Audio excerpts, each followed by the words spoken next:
Worship उसे पता है, उसे एक चर्च के लेवल का वर्शिप पता है, उसे पता है इससे ज्यादा वो वर्शिप नहीं करेंगे, उसे पता है इससे ज्यादा वो हाथ नहीं उठाएगा, उसे पता है इससे ज्यादा वो ताली नहीं बजाएगा, उसे पता है इससे ज्यादा वो आवाज नहीं उठाएगा। बट एवरी टाइम आत्मा जब आपसे कुछ चीजें करवानी शुरू करेगी और आपका आवाज बढ़ेगा, आपके हाथ उठेंगे, आप एक डिसरप्शन को लेकर आ रहे हो, वो डिसरप्शन शैतान को हिलाता है, क्योंकि वो एक जुआ है आपके ऊपर, वो एक जुआ है आपके ऊपर, वो जुआ उसने बांध के रखा हुआ है, वो जुआ उसने, मैंने ये एग्जाम्पल पहले भी बोला है, यहीं पे कालका जी में एक प्रभु के दास, उनकी मिसेस, उनके बच्चे प्रभु उन्होंने बहुत ब्लेस किया। तो एक दिन मेरे घर में वो आए थे, तो हमने उनसे सवाल पूछा कि प्रभु के दास आपको प्रभु ने इतना ब्लेस कैसे किया, क्योंकि काफी तंगी, काफी कठिनाई थी।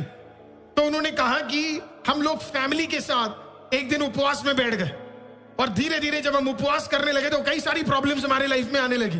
तो उन्होंने कहा उनके 2 बच्चे थे, ये दोनों बच्चे प्रेयर करते थे, सो जाते थे, और फिर मैं और मेरी पत्नी क्या है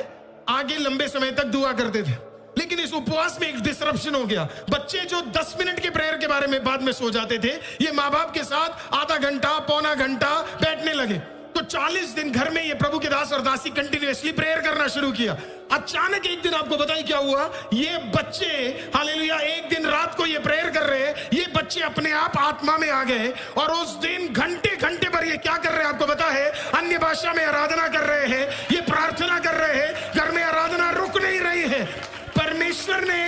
उस दिन, उनको भी नहीं पता लगा, उन्होंने कहा हमें भी नहीं पता लगा उस दिन क्या हुआ, लेकिन हमें बड़ा आनंदित लगा, क्योंकि हमारे घर में कभी इतना आराधना हम चारों ने मिलकर कभी नहीं किया, लेकिन उस दिन हमने किया, हमें भी नहीं पता लगा। मिनटों में और सालों के अंदर हमारा परिस्थिति चेंज होने लग गया, महीनों में हमारी परिस्थितियों में बदलाव आ गई। आज उनके दोनों बच्चों को परमेश्वर ने ब्लेस कर दिया, उसमें से एक डॉक्टर बन गया, वो सेवा कर रहा है, उनकी दूसरी बेटी को भी प्रभु ने सेवा में अद्भुत रीति से उपयोग किया,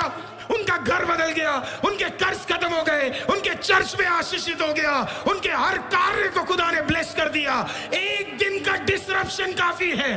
पेंटिकोस्ट के दिन जब वो 10 दिन बैठकर दुआ कर रहे थे, आपको पता है वो क्या था, होली डिसरप्शन। ये वो लोग थे जो कभी एक साथ प्रेयर नहीं कर सकते, लेकिन वो एक साथ आए और उन्होंने प्रार्थना किया। 10 दिन के अंदर उन्हें 40 बैठने की जरूरत नहीं पड़ी, क्योंकि 10 दिन काफी है अगर आप दिल से प्रार्थना करने के लिए तैयार हो। 10 डेज, मूसा को 40 दिन बैठना पड़ा, यीशु 40 दिन अकेले बैठे।